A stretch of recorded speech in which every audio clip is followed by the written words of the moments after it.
നമസ്കാരം. നാരായണ ഗുരുവിൻ്റെ ആത്മോപദേശ ശതകം 100 ധ്യാനങ്ങൾ. ധ്യാതാവ് ഗുരു നിത്യചൈതന്യയതി. ധ്യാനം 66. ഇര മുതലായവയെന്നും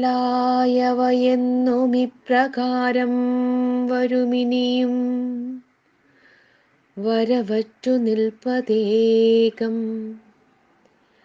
അറിവതു നാം അതു തന്നെ, മറ്റുമെല്ലാവരുമതു തൻ വടിവാർന്നു നിന്നിടുന്നു. കുഞ്ഞെറുമ്പിന് വിശക്കുമ്പോൾ അത് ഇര തേടാനിറങ്ങുന്നു. കിളിക്കുഞ്ഞുങ്ങൾ വെളുപ്പാൻ കാലത്ത് വിശന്നു കരയുമ്പോൾ തന്തപ്പക്ഷിയും തള്ളപ്പക്ഷിയും പുഴുക്കളെ തേടിപ്പോകും. പുഴുക്കൾ തളിരില തിന്നാൻ പരതി നടക്കുന്നുണ്ടാവും.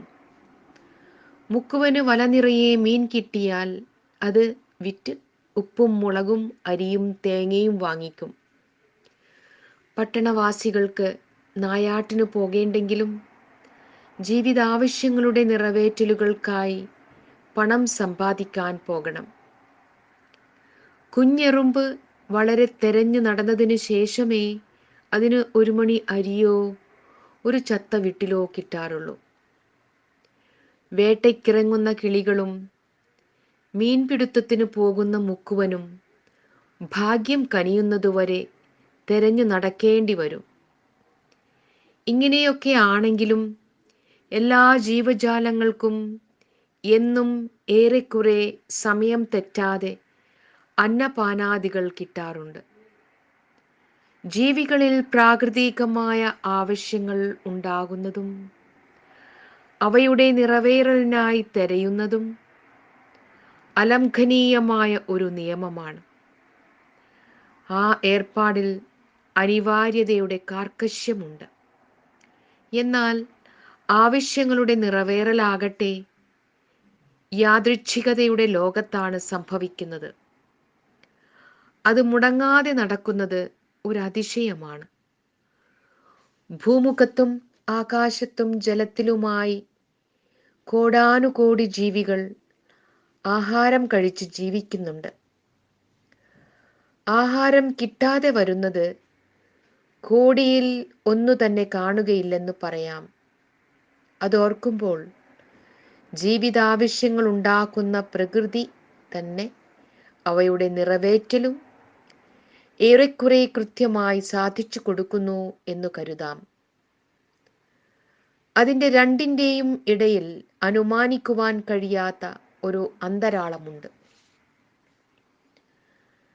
കാര്യകാരണ സംബന്ധം കൊണ്ട് സുനിശ്ചിതമായത് ഒരു വശത്ത്, മറുവശത്ത് അപ്രവചനീയവും മിക്കവാറും അഗ്രാഹ്യവുമായ ഒട്ടേറെ ആനുഷംഗിക സംഭവങ്ങൾ.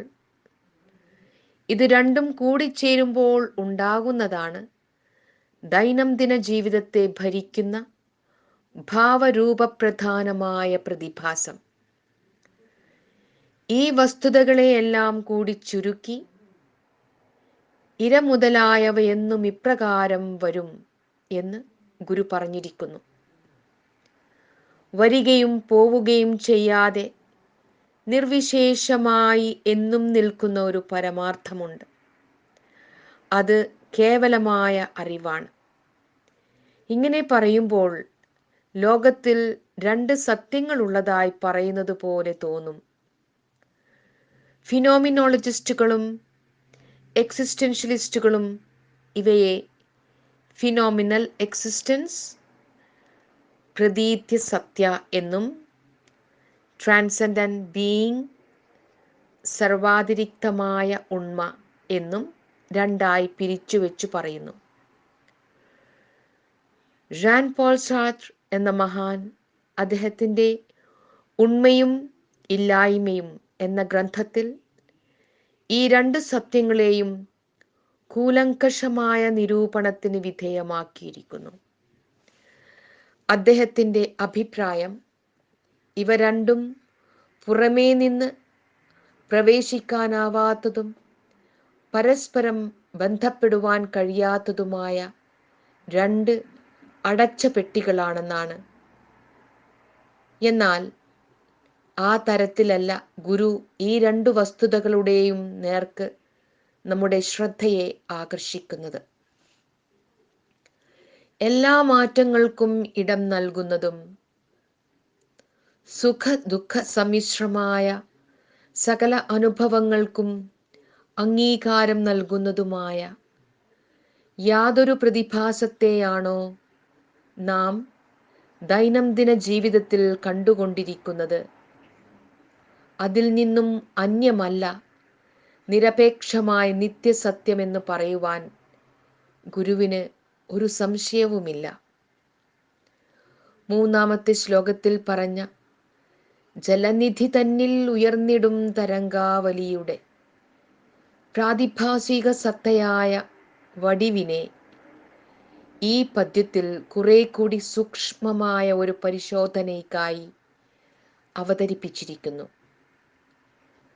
രൂപങ്ങൾ, അവയ്ക്കെല്ലാം പേരുകൾ, സമാന ധർമ്മങ്ങളെ കണക്കിലെടുത്തുകൊണ്ട് തരം തിരിച്ചു വച്ചിരിക്കുന്ന ജാതികൾ, പല ജാതികളെ ഉൾക്കൊള്ളുന്ന സാമാന്യങ്ങൾ, എല്ലാ സാമാന്യങ്ങളെയും തമ്മിൽ കലർന്നു നിൽക്കുവാൻ അനുവദിക്കുന്ന ലോകം എന്നിങ്ങനെയാണ് നമ്മുടെ മനസ്സ് ലോകരചനയിൽ മുഴുകി നിൽക്കുന്നത്. ഇതിലെല്ലാം പ്രാവർത്തികമായിരിക്കുന്ന ഒരേയൊരു ഘടകം ഒരു തിരമാലയിൽ നിന്നും വേറൊന്നിലേക്ക് എന്ന പോലെ പെരുകിക്കൊണ്ടിരിക്കുന്ന വടിവാണ്. ആ വടിവ് തന്നെയാണ് എല്ലാ അറിവും. അതുണ്ടായിരിക്കുന്നതും അറിവിലാണ്. ഗുരു അതിനെപ്പറ്റി അറിവതു നാമതു തന്നെ മറ്റുമെല്ലാവരുമതു തൻ വടിവാർന്നു നിന്നിടുന്നു എന്ന് പറയുന്നു.